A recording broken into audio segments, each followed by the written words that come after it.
What is going on, guys? Welcome back to the channel. I hope you're all doing really well. Spring is finally sprung. So we're here, you're joining me on the banks of a very small area of water that is a back bay that comes off of a main river, and this is where I come early spring months to try and pick up a few fish. Now the fish are moving in here now, obviously because of the warm temperatures.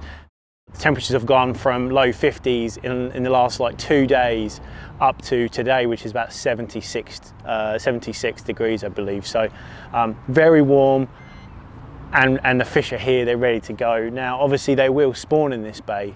Pre-spawn, obviously we know they put on a fair amount of weight, but they're here to be caught. And the cool thing is there's a lot of really interesting features that are out in front of me. Right in front of me here, you can't see, but there's a huge tree that's fallen over. The base of the roots there, I'll show you guys that in a little while, but we're here for the fish. I've seen a few. I've thrown a couple of handfuls of bait, just particles, corn, millet, hemp, and a few crushed boilies in there as well. So not much, just a couple of bits on each spot, and my approach is always a little but often if the fish are obviously feeding on it. Anyways, I've got 2 rods with me. I've got the extractors, the Sonic extractors, 10 foot, 3.5 pound test curve, just in case I need to fish a little further out or the chance that a bigger fish moves through. I've caught fish out of this section of over 30 pounds before this time of year, so it's always good to have a little bit more beef than be undergunned and completely get smashed up. So obviously on there as well,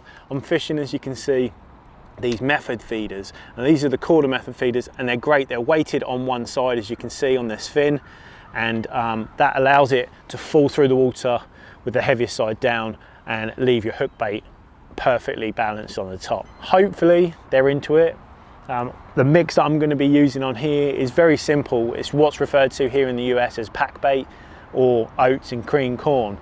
You can buy it from your local market or shop, wherever you go, and it's literally quick oats and a can of cream corn, and you mix that up and you can add your flavour into it. I've used a few flavourings from DNA Baits, which is the pineapple banana. Absolutely love it, and this time of year it just kicks off tons of attraction. The fish absolutely go nuts for it. So anyway, I'm going to get these rods out. I'm going to put one either side of me. So one's going to go behind me just here, and the other one about 10 feet off the bank for each of them. They're not far out, these fish, so going to dial the volume down. I'm going to get these rods in, and hopefully we'll get a couple of fish for you guys to take a look at.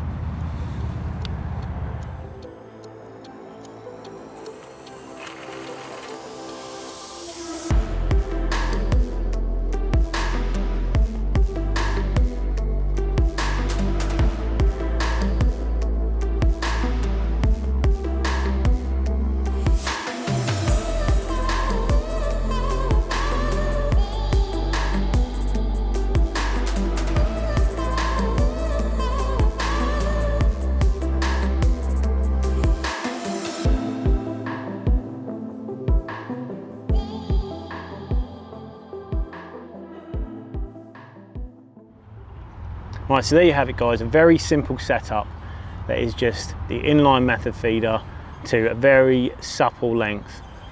Hook link material coming down to the 2 tigers and the pop up on top of it.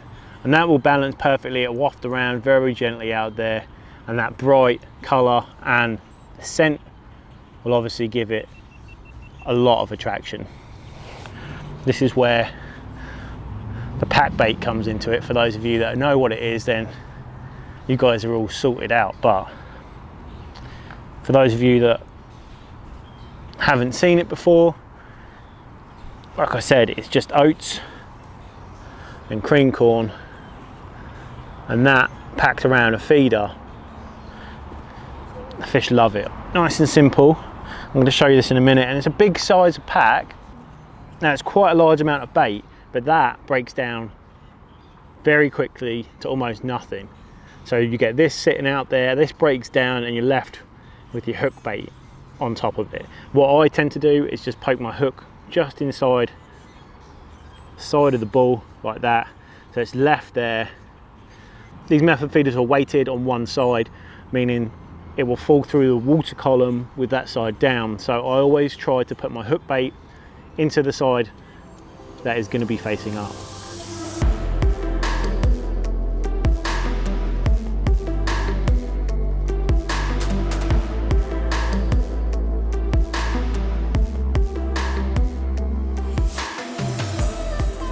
Well, so far guys, unfortunately the carp gods have not been in our favour. I missed one. Well, I didn't miss it.